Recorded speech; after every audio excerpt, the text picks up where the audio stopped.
Hello everyone, welcome to Editorial Insights, where we discuss editorials to help you improve your comprehension and vocabulary skills. And we discuss these editorials from Monday to Friday at 10 a.m.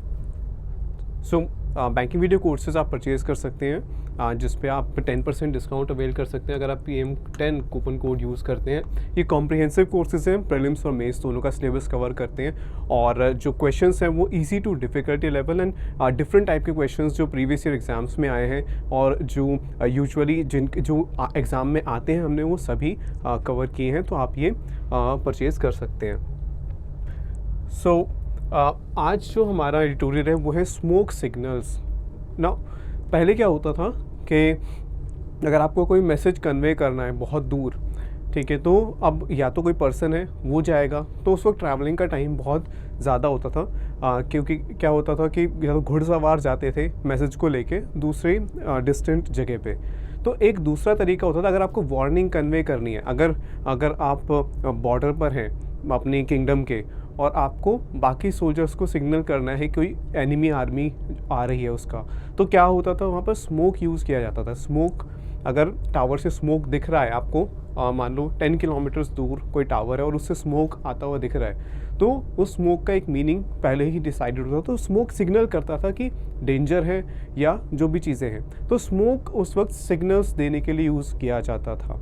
यहाँ पर smoke signals का meaning ये है कि हमें economy के बारे में कोई डिफरेंट सिग्नल्स मिल रहे हैं, ठीक है, जिससे हम उन इकोनॉमी के बारे में कुछ चीज़ें इंटरप्रेट कर सकते हैं। तो उनके बारे में ये एडिटोरियल है, तो आपको एक बार क्विकली रीड करने without the help of any dictionary, and then we will discuss it. Okay, तो ये आप रीड कर लीजिए। नेक्स्ट,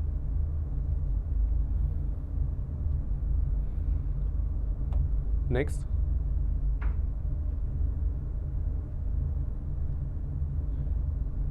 नेक्स्ट,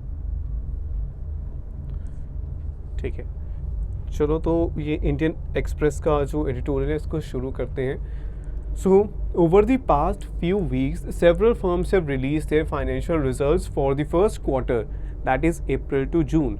अभी हमने क्वार्टर्स डिस्कस किए थे, तो 4 क्वार्टर्स होते हैं। Q1 होता है अप्रैल टू जून, ठीक है। सेकेंड क्वार्टर कौन सा होता है? जुलाई से सितंबर, ठीक है। और ऐसे ही 3 मंथ, हर एक क्वार्टर 3 मंथ्स का होता है। अप्रैल से शुरू होता है और मार्च में ख़त्म होता है फाइनेंशियल ईयर। तो फर्स्ट क्वार्टर अप्रैल से शुरू होता है जून तक, फिर सेकंड क्वार्टर जुलाई से सितंबर तक, थर्ड क्वार्टर अक्टूबर से दिसंबर तक, एंड फोर्थ क्वार्टर जनवरी से मार्च तक। तो अभी फर्स्ट क्वार्टर के जो डेटा था, फाइनेंशियल रिजल्ट्स थे, कई कंपनीज़ ने वो रिलीज़ किए, ठीक है। End of the on going, यानी कि जो अभी फिस्कल ईयर चल रहा है, जो अप्रैल से मार्च वाला जो ईयर चल रहा है, उसका डेटा रिलीज़ किया। These results provide some clues on the prevailing economic scenario. और इस डेटा से हम कुछ क्लूज, कुछ आइडियाज़, हम कुछ हिंट्स हम ले सकते हैं कि जो हमारा इकोनॉमिक सिनेरियो जो है, क्या इकोनॉमिक सेटिंग जो है हमारी कंट्री की, वो कैसी है। सो सिनेरियो इज़ कोई बैकग्राउंड या फिर कोई सेटिंग की जब हम बात करते हैं तो हम सिनेरियो यूज़ करते हैं। अच्छा, प्रिवेलिंग क्या होता है? हमने ये लास्ट सेशन में भी कवर किया था। प्रिवेल होता है किसी एक पर्टिकुलर टाइम पे कोई चीज़ जो डोमिनेंट होती है, तो हम कहते हैं वो प्रिवेलिंग है।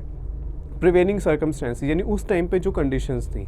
अब अगर यहाँ पर हम प्रिवेलिंग इकोनॉमिक सिनेरियो की बात करें तो इसका मतलब अभी के इकोनॉमिक सिनेरियो भी हो सकता है, ठीक है। तो प्रिवेलिंग वर्ड आप पास्ट में किसी पर्टिकुलर टाइम पे या किसी पर्टिकुलर जगह पे कोई चीज़ थी, एग्जिस्ट करती थी, उसके लिए भी आप यूज़ कर सकते हो, और अभी की सिचुएशन के लिए भी यूज़ कर सकते हो। तो यहाँ पर बात हो रही है जो करंट इकोनॉमिक सिनेरियो है, ठीक है।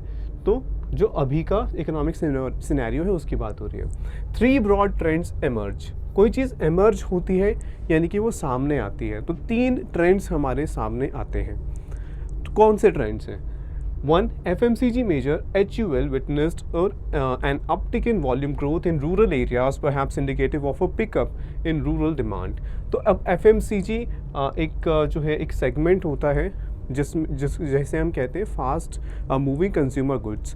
तो जैसे कि शैम्पूज़, ठीक है, ये इस टाइप के जो प्रोडक्ट्स होते हैं जो आप काफ़ी जो कंज्यूमर्स तेज़ी से कंज्यूम करते हैं। हर मंथ परचेज़ करते हैं, हर फ्यू वीक्स में परचेज़ करते हैं। तो चाहे वो टी है, कॉफ़ी है, शैम्पू है, ऑयल्स हैं, तो ये सब FMCG होते हैं। तो उसमें FMCG की जो एक बहुत बड़ी कंपनी है HUL, हिंदुस्तान यूनिलीवर लिमिटेड, तो it witnessed an uptick in volume growth. तो अपटिक क्या होगा? एक ग्रोथ, अप, ठीक है, अपटिक यानी अपवर्ड ट्रेंड। तो जो ग्रोथ थी हिंदुस्तान यूनिलीवर लिमिटेड की, उसमें जितने उसने प्रोडक्ट्स सेल किए उसके अंदर ग्रोथ उसने ऑब्जर्व की। और कहाँ पे ग्रोथ हुई? रूरल एरियाज़ में। तो ये शायद इंडिकेट करता है, शायद ये दर्शाता है कि रूरल एरियाज़ में जो डिमांड है वो बढ़ रही है।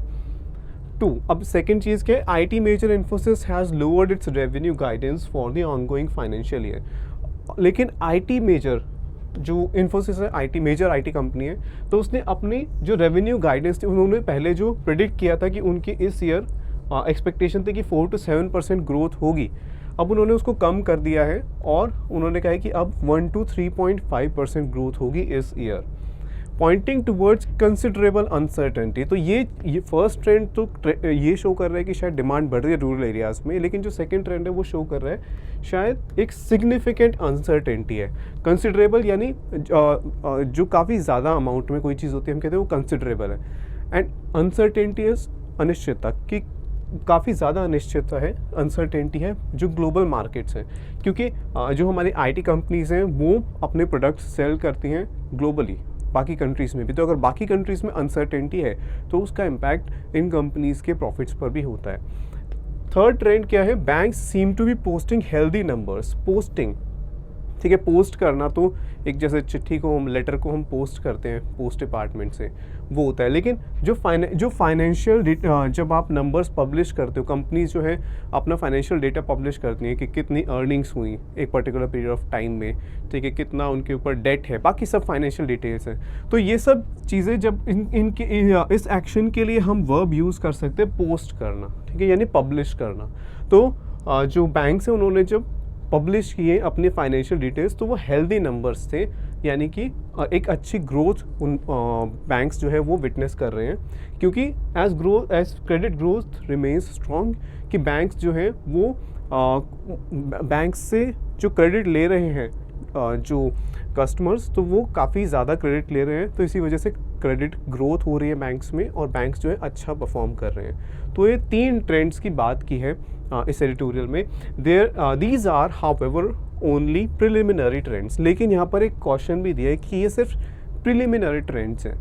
आप एग्ज़ाम देते हो प्रिलिमिनरी, मेंस, ठीक है, तो वहाँ पर क्या फ़र्क होता है प्रिलिमिनरी और मेंस? प्रिलिमिनरी बस इनिशियल स्टेज होती है और मेंस जो है वो जो है इम्पॉर्टेंट स्टेज है जो किसी भी एग्जामिनेशन की। ऐसे ही प्रिलिमिनरी ट्रेंड्स, यानी कि ये जो ट्रेंड्स हम देख रहे हैं ये सिर्फ इनिशियल ट्रेंड्स हैं, अभी हमें पूरी जो कंप्लीट पिक्चर है वो हमें अभी नहीं पता। A more comprehensive picture will emerge once a larger number of firms in the listed space unveil their results। तो हमें एक क्लियरर पिक्चर, एक अच्छा कॉम्प्रिहेंसिव क्या होता है? अगर हम कहते हैं कि ये एक जो प्रैक्टिस मॉक का कोर्स है वो कॉम्प्रिहेंसिव है, यानी कि वो जो भी सारी चीज़ें जो रिक्वायर्ड हैं वो सब कवर करता है। ऐसे ही अगर कॉम्प्रिहेंसिव पिक्चर की हम बात कर रहे हैं तो वहाँ इसका मतलब है कि जो भी चीज़ें हमें रिक्वायर्ड है जो इकोनॉमिक सिनेरियो है उसे समझने के लिए अभी के, तो वो सारी डिटेल्स जो है वो बाद में आएंगी। हमें कब आएंगी? जब once a larger number of firm, जब और ज़्यादा कंपनीज, जो लिस्टेड स्पेस का मतलब आप ये समझो एक फाइनेंशियल टर्म है, लिस्टेड कंपनीज होती हैं जो शेयर मार्केट्स में जो लिस्टेड होती है, तो इसलिए वो लिस्टेड स्पेस मतलब जो कंपनीज शेयर मार्केट में लिस्टेड है, तो वो अपने जब डिटेल्स ज़्यादा कंपनीज अपने डेटा पब्लिश करेंगी तो वो पता चलेगा। अनवेल का मतलब हम कवर कर चुके हैं पहले, वेल मतलब कि कवर कर देना, ठीक है, अनवेल मतलब डिस्क्लोज कर देना, रिवील कर देना। तो वो अपने जब रिजल्ट्स शो करेंगे, पब्लिश करेंगे, तब हमें पता चलेगी जो कंप्लीट पिक्चर है। Sluggish rural demand has been a cause of concern. लेकिन अब यहाँ पर है कि स्लगिश क्या होता है? स्लग बहुत स्लोली मूव करता है, तो स्लगिश मतलब स्लग के जैसी, यानी कि बहुत स्लो चलने वाली। तो जो रूरल डिमांड है वो बहुत स्लोली ग्रो कर रही है, तो ये एक चिंता का विषय है, कॉज ऑफ कंसर्न है। However after witnessing double digit declines in the past with inflation moderating, HUL is seeing an uptick. लेकिन ऑल्दो रूरल डिमांड हमारा एक चिंता का विषय है, एक कॉज ऑफ कंसर्न है, लेकिन हिंदुस्तान यूनिलीवर लिमिटेड जिसमें डबल डिजिट डिक्लाइंस हुए थे, डबल डिजिट डिक्लाइंस मतलब 10% से ज़्यादा डिक्लाइंस हुए थे पहले, ठीक है, क्योंकि इन्फ्लेशन बढ़ गई थी पहले। अब इन्फ्लेशन जब कम हो रही है, मॉडरेटिंग मतलब कम होना, तो जब इन्फ्लेशन कम हो रही है, महंगाई कम हो रही है, तो जो ये कंपनी है हिंदुस्तान यूनिलीवर लिमिटेड, एक बहुत बड़ी FMCG कंपनी है, तो it is seeing an uptick. तो ये इसमें अपटिक यानी कि एक इंक्रीज इसके प्रोडक्ट, ये अब नोटिस कर रही है अपने जो प्रोडक्ट्स ये सेल करती है, तो उसके अंदर एक अपटिक है, ग्रोथ बढ़ रही है सेल्स में। Alongside, data from FADA also shows that sales of two-wheelers picked up in May and June. तो ये जो ऑटोमोबाइल डीलर्स होते हैं उनकी एसोसिएशन है, तो उन्होंने भी एक जो है एक डेटा दिया कि मई एंड जून में टू व्हीलर्स की सेल्स बढ़ी। तो जब सेल्स बढ़ती हैं चीज़ों की, हम इसको इकॉनमी के लिए अच्छा मानते हैं कि डिमांड है इकॉनमी में, लोग परचेज़ कर रहे हैं, लोगों के पास मनी है स्पेंड करने के लिए, तो ऑटोमोबाइल्स की भी सेल्स बढ़ी। अप्रैल में कॉन्ट्रैक्ट हो गई थी, कॉन्ट्रैक्ट हमने पहले कवर किया, कॉन्ट्रैक्ट कम होना, तो सेल्स और टू व्हीलर्स की सेल्स अप्रैल में कम हुई थी, लेकिन फिर वो मई एंड जून में बढ़ गई। These trends sit uncomfortably with other data points. अब यहाँ पे अगर हम बात करें कि टू व्हीलर सेल्स इंक्रीज़ हुई है, HUL का भी जो सेल्स है वो इंक्रीज़ हुई है, लेकिन ये जो डेटा है it sits uncomfortably with other data points. लेकिन जो बाकी डेटा हम देखें तो वो इससे मेल नहीं खाते हैं। देखें तो for instance the number of households availing work under MGNREGA is in the first quarter of the year was higher than in the same period last year. अगर हम पिछले साल का फर्स्ट क्वार्टर देखें और इस साल का फर्स्ट क्वार्टर देखें, यानी कि अप्रैल से जून का टाइम हम देखें 2022 का, और अप्रैल से जून का टाइम हम देखें 2023 का, तो इस साल उस टाइम पीरियड में जो लोगों ने MGNREGA में ज़्यादा काम मांगा है। तो MGNREGA स्कीम होती है रूरल एरियाज़ में, क्या होता है कि जब हार्वेस्टिंग होती है या फिर जब फसलों को बोया जाता है, तो उस टाइम पे काम काफ़ी ज़्यादा होता है, डिमांड ज़्यादा होती है वर्कर्स की। लेकिन जब फसल ग्रो हो रही होती है, उग रही होती है, तो उस टाइम पे क्रॉप्स जब ग्रो हो रही होती है, तो उस टाइम पे काफ़ी लोगों के पास जो है एम्प्लॉयमेंट नहीं होती, तो इसको हम कहते हैं सीजनल एम्प्लॉयमेंट है। तो उस चीज़ को काउंटर करने के लिए, लोगों को एम्प्लॉयमेंट प्रोवाइड करने के लिए गवर्नमेंट की स्कीम है MGNREGA, ठीक है, Mahatma Gandhi national rural employment guarantee act, जिसमें रूरल एरियाज़ में लोगों को एक फिक्स्ड जो है इंश्योर किया जाता है कि इतने नंबर ऑफ डेज़ वो वर्क कर सकते हैं रूरल एरियाज़ के अंदर। तो अगर उनके पास कोई जॉब नहीं है, उस टाइम पे वो गवर्नमेंट के पास जाके मैनुअल वर्क अवेल कर सकते हैं, जैसे कि पॉन्ड्स बनाना, ठीक है, या बाउंड्रीज बनाना, इस टाइप की चीज़ें, इस टाइप के वर्क्स होते हैं। तो MGNREGA के अंडर अगर लोग ज़्यादा काम मांग रहे हैं, इसका क्या मतलब है कि उनके पास एम्प्लॉयमेंट नहीं है। तो पिछले साल के कंपैरिजन में इस साल ज़्यादा लोगों ने MGNREGA के अंडर काम गवर्नमेंट से अवेल किया, जिसका मतलब है कि ये इंडिकेट करता है कि लोगों के पास एम्प्लॉयमेंट कम है।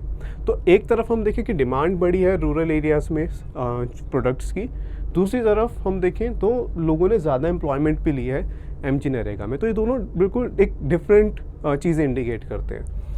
ओके, क्या इंडिकेट कर रहे हैं? Indicating the absence of other more productive forms of employment, की उनके पास कोई और बेटर जॉब, बेटर एम्प्लॉयमेंट नहीं थी, तो इसलिए वो वर्क ले रहे हैं, अवेल कर रहे हैं MGNREGA में।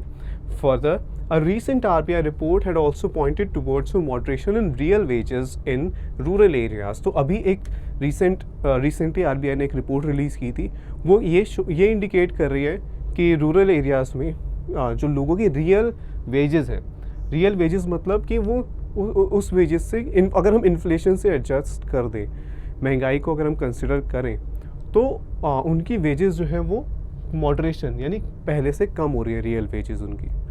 ओके, एक तो होती है ग्रॉस वेजेस कम हो, कि वो पहले 10,000 अर्न कर रहा था, अब वो 9,000 अर्न कर रहा है, लेकिन रियल वेजेस होंगी कि पहले अर्न तो वो 10,000 ही कर रहा है, लेकिन क्योंकि इन्फ्लेशन इतनी ज़्यादा बढ़ गई है, तो वो पहले से कम चीज़ें परचेज़ कर पाएगा, पहले से कम सर्विसेज अवेल कर पाएगा। ठीक है, तो रियल वेजेस जो है रूरल एरियाज़ में कम हो रहे हैं, मॉडरेशन इन रूरल एरियाज़, तो कम हो रही हैं रियल वेजेस रूरल एरियाज़ में।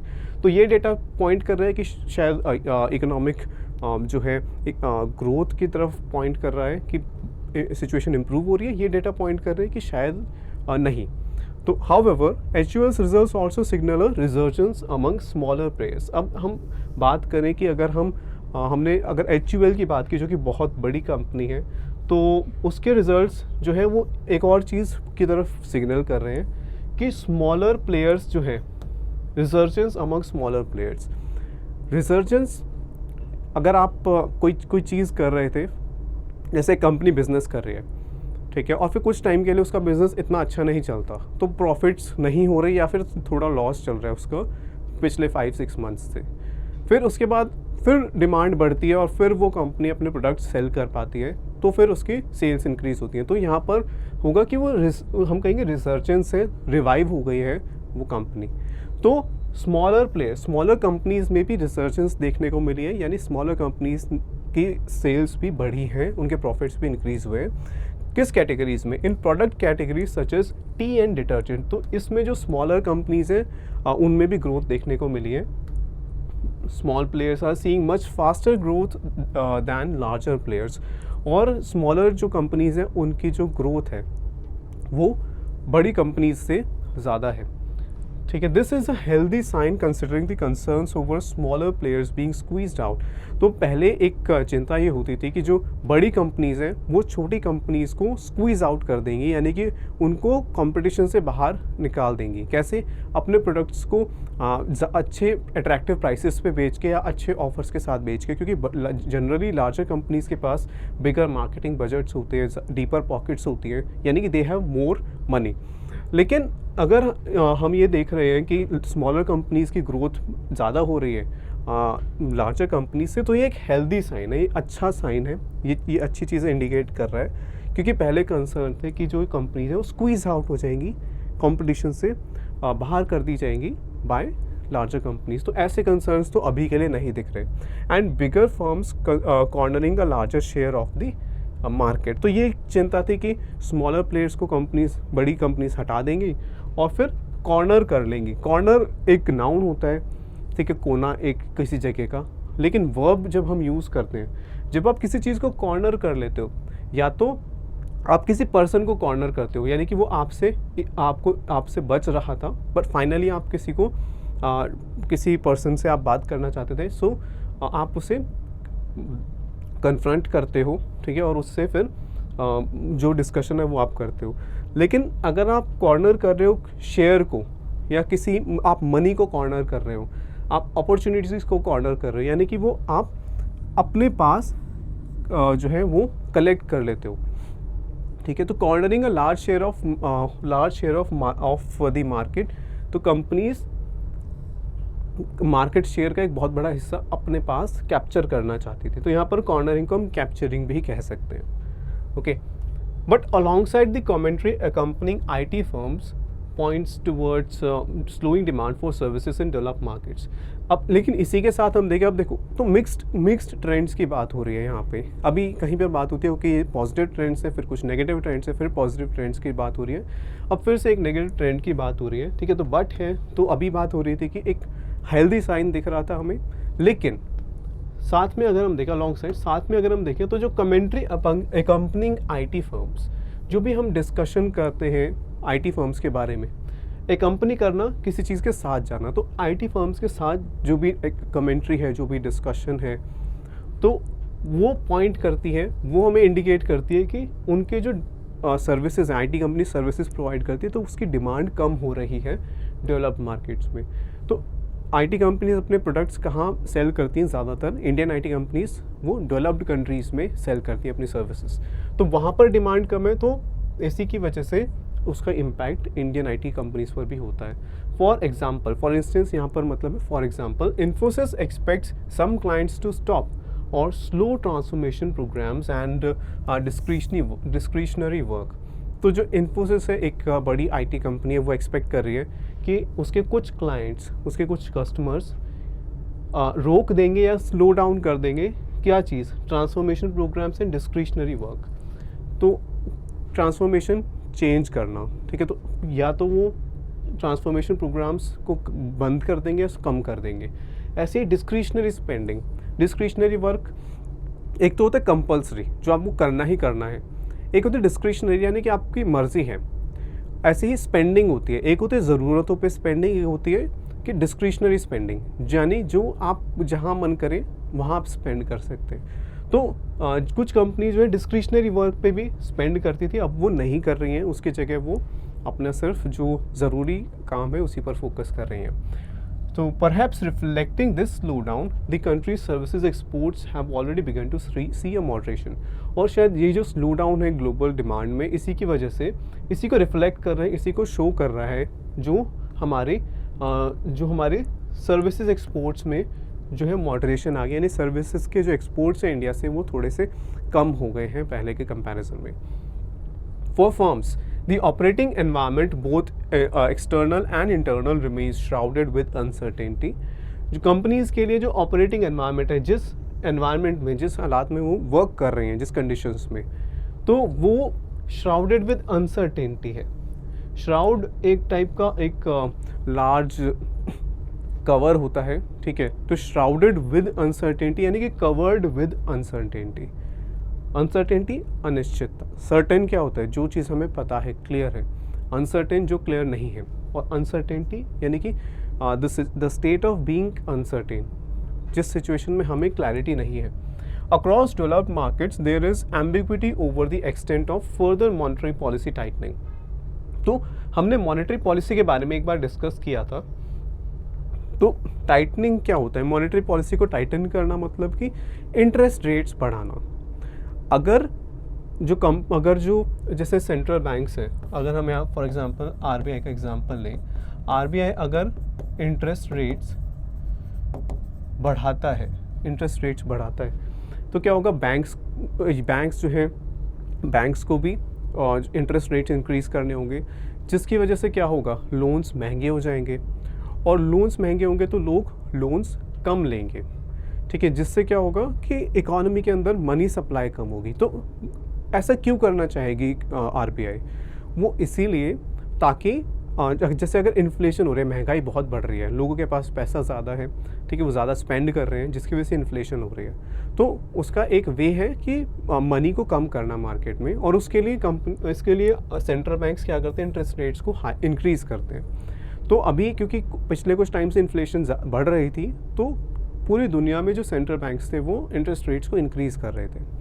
तो इससे क्या होता है, इससे इकोनॉमी पे एक नेगेटिव इम्पैक्ट पड़ता है, क्योंकि जो बिजनेसेस लोन्स लेना चाहते थे, ठीक है, वो अब लोन्स अगर लेते हैं तो उनको लोन्स जो है महंगे रेट्स पर मिलेंगे, और इसी वजह से जो क्या होगा कि बिजनेसेस जो है पहले से या तो लोन्स कम लेना प्रेफर करेंगे, या फिर अगर वो लोन्स लेते हैं तो उनके कॉस्ट्स बढ़ जाएंगे, तो इकोनॉमिक एक्टिविटी भी कम होती है, ठीक है। तो अगर इन्फ्लेशन हम कम करना चाहते हैं तो इकोनॉमी पे भी एक नेगेटिव इम्पैक्ट पड़ता है। तो यहाँ पर यही बात की जा रही है कि जो डेवलप्ड मार्केट्स हैं, डेवलप्ड इकोनॉमीज़ हैं, वहाँ पे एम्बिग्विटी है, क्लैरिटी नहीं है, अनसर्टेनिटी ही कह सकते हैं हम, एम्बिग्विटी है कि क्या वहाँ की जो सेंट्रल बैंक्स है वो और ज़्यादा मॉनेटरी पॉलिसी को टाइटन करेंगी, यानी कि क्या और ज़्यादा इंटरेस्ट रेट्स बढ़ाएंगी, क्योंकि अगर ऐसा होता है तो फिर वहाँ की इकोनॉमी पे नेगेटिव इम्पैक्ट पड़ेगा, okay. And the implications for growth, और अगर वो ऐसा करते हैं तो उसका जो रिजल्ट होगा ग्रोथ पे, उसको लेके अभी कोई क्लैरिटी नहीं है। There are expectations that the US Federal Reserve will raise rates when it meets next.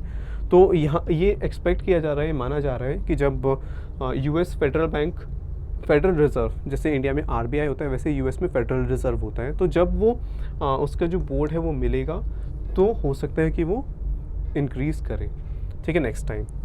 तो however with growth being healthy expectations of a soft landing are gaining traction। तो ये अब थोड़ा सा हम जा रहे हैं कि अब ये जारगॉन की तरफ जा रहे हैं, ठीक है। तो यहाँ पे हमें बहुत ज़्यादा फोकस नहीं करना कि क्योंकि ये इकोनॉमिक्स एंड फाइनेंस से रिलेटेड अब टर्म्स आ रही हैं, सॉफ्ट लैंडिंग, तो अगर हमें नहीं भी पता कोई दिक्कत नहीं है, सॉफ्ट लैंडिंग, ओके, वैसे मैं बता देता हूँ कि सॉफ्ट लैंडिंग होगा कि अगर इंटरेस्ट रेट्स आप बढ़ाते हो तो इकोनॉमी पे एक नेगेटिव इम्पैक्ट पड़ता है, पर अगर आप इंटरेस्ट रेट्स कम बढ़ाओ या फिर जो है इंटरेस्ट रेट्स इतने बढ़ाए जाए कि इकोनॉमी पे ज़्यादा नेगेटिव इम्पैक्ट ना पड़े, तो उसे कहा जाएगा सॉफ्ट लैंडिंग। ठीक है, तो यानी कि इंटरेस्ट रेट्स बढ़ाए गए पर इतनी तेज़ी से नहीं बढ़ाए गए कि इकोनॉमी पे बहुत ज़्यादा नेगेटिव इम्पैक्ट पड़े। तो ये माना जा रहा है कि हो सकता है कि अगर वो इंटरेस्ट रेट्स इंक्रीज़ भी करें तो बहुत कम इंक्रीज़ करें, जिससे इकोनॉमी पे बहुत ज़्यादा इम्पैक्ट ना पड़े। पर हमें इस पर फोकस करना है, क्या है, गेन ट्रैक्शन। कोई भी चीज़ ट्रैक्शन गेन करती है, अगर हम कहें कि crypto currencies have gained traction world wide, तो यानी वो बहुत पॉपुलर हो गए हैं, ट्रेंड में है। तो कोई चीज़ ट्रेंड में होती है, आप कहोगे it has gained traction. Okay, so तो यहाँ पर ये कहा जा रहा है, ये पॉपुलरली लोग ये मान रहे हैं कि हो सकता है कि जब इंटरेस्ट रेट्स बढ़े तो वो इतने ज़्यादा ना बढ़े कि इकोनॉमी पे नेगेटिव इम्पैक्ट पड़े। ठीक है, ऑन द डोमेस्टिक फ्रंट अगर हम, ये तो यूएस की बात थी, अगर हम इंडिया की बात करते हैं, फ्रंट क्या होता है, किसी बिल्डिंग का सामने का हिस्सा। ठीक है, ओके, तो फ्रंट, लेकिन यहाँ पर बिल्डिंग की बात नहीं हो रही, ठीक है, किसी पर्सन की बात नहीं हो रही, यहाँ पर डोमेस्टिक फ्रंट ये एक नाउन है यहाँ। तो दैट मीन्स कि अगर हम डोमेस्टिक स्फेयर की बात करें, डोमेस्टिक एरिया की बात करें, ठीक है, तो वहाँ पे while the RBI expects the economy to grow at 8%, हालांकि आरबीआई ये मान रहा है कि 8% इकोनॉमी ग्रो करेगी फर्स्ट क्वार्टर के अंदर, growth is expected to taper off thereafter to 5.7%, लेकिन ये माना जा रहा है कि फर्स्ट क्वार्टर में तो 8% ग्रोथ होगी, लेकिन उसके बाद जो ग्रोथ है वो 5.7% हो जाएगी फोर्थ क्वार्टर में, टेपर ऑफ। ठीक है, तो हमें फोकस करना है टेपर ऑफ पे। कोई चीज़ टेपर होती है तो क्या होगा, अगर ये आगे बढ़ते बढ़ते कम होता जा रहा है गैप दो चीज़ों के बीच में, तो हम कहेंगे टेपर हो रहा है, कम हो रहा है। ठीक है, आप जीन्स पहनते हो तो वो टेपर क्या होता है कि जो ब्रेड्थ है वो कम होती जा रही है। तो यहाँ पर टेपर ऑफ का मीनिंग क्या है, कम होना। तो ग्रोथ जो है वो फर्स्ट क्वार्टर में 8% है और बाद में एक्सपेक्ट हो रहा है कि वो टेपर ऑफ हो जाएगी, कम हो जाएगी 5.7% तक। Inflation is expected to remain within the central bank's target range. तो ये माना जा रहा है कि ग्रोथ पहले ज़्यादा होगी बाद में कम, लेकिन जो इन्फ्लेशन है वो आरबीआई का जो टारगेट रेंज है उसके बीच में ही होगी। तो the risk from weather related events will require close monitoring, लेकिन क्योंकि वेदर की वजह से इम्पैक्ट पड़ता है फूड प्रोडक्शन पे, तो उन सब चीज़ों की वजह से हो सकता है इन्फ्लेशन कम ज़्यादा हो जाए, तो इसलिए क्लोजली हमें उस पर निगरानी रखनी पड़ेगी, मॉनिटर करना पड़ेगा। During this period of uncertainty policy should be guided by the objective of maintaining macro economic stability. तो अगर हम बात करें, क्योंकि ये पीरियड ऑफ अनसर्टेनिटी है, हमें अभी नहीं पता कि आने वाले कुछ मंथ्स में कैसे जो है इकोनॉमी पे इम्पैक्ट पड़ेगा अलग अलग चीज़ों का, तो अनसर्टेनिटी है, अनिश्चितता है। तो इसमें क्या करना चाहिए, सजेशन ये है कि हमारी जो पॉलिसी है, नीतियाँ हैं, वो किससे गाइडेड होनी चाहिए, वो होनी चाहिए, हमारा एम होना चाहिए maintaining macro economic stability. Macro economic यानी कि जो है अगर हम कंट्री के लेवल की बात करें, ठीक है, या एक ग्लोबल लेवल पे बात करें कि इंडिया के इकोनॉमिक रिलेशंस बाकी कंट्रीज़ के साथ, ठीक है, तो ओवरऑल कंट्री के लेवल पे जब हम बात करते हैं तो वहाँ पे स्टेबिलिटी हमें अटेन करने की कोशिश करनी चाहिए। ठीक है, so this was the editorial from the Indian express, and जो इम्पॉर्टेंट वर्ड्स एंड फ्रेजेस हैं वो आप यहाँ देख सकते हैं। ठीक है, तो कभी भी क्या होता है कि सिर्फ वर्ड और उसका मीनिंग देखना सफिशिएंट नहीं रहता, वो कॉन्टेक्स्ट समझना आना चाहिए, इसलिए रीडिंग इंपॉर्टेंट है। और इसलिए हम पहले एडिटोरियल रीड करते हैं कोई भी मीनिंग देखने से पहले, ताकि आपको पहले आइडिया हो ये वर्ड किस कॉन्टेक्स्ट में यूज़ हुआ है, फिर हम उसका मीनिंग देखते हैं। ठीक है, तो कभी भी वोकैबुलरी सिर्फ वर्ड और मीनिंग देख के स्ट्रॉन्ग नहीं होती, आपको रीड करना पड़ता है, समझना पड़ता है किस डिफरेंट वेज में एक वर्ड यूज़ किया जा सकता है, क्योंकि एग्ज़ाम में भी ऐसे ही आता है, एक वर्ड गिवन होगा, डिफरेंट तरीके से यूज्ड होगा, तो वहाँ आपको आइडेंटिफाई करना पड़ेगा। सिमिलरली फ्रेज करेक्शन क्वेश्चंस में कौन से फ्रेजेस हैं जो उस पर्टिकुलर सिचुएशन में आप यूज़ कर सकते हो, तो उसके लिए आपको ज़्यादा रीड करना होगा। ओके, तो ये जो इम्पॉर्टेंट वर्ड्स एंड फ्रेजेस थे वो आप यहाँ पर देख सकते हैं। तो इसके साथ साथ जितना हो सके आपको रीड करना चाहिए, ठीक है। एडिटोरियल्स आप रीड कर सकते हैं, आर्टिकल्स रीड कर सकते हैं। तो जितना ज़्यादा आप रीड करेंगे उतना ज़्यादा आपकी वोकैबुलरी स्ट्रॉन्गर होती जाएगी। So I hope you like this session, and आपका कोई भी फीडबैक है तो you can let us know in the comment section. Thank you.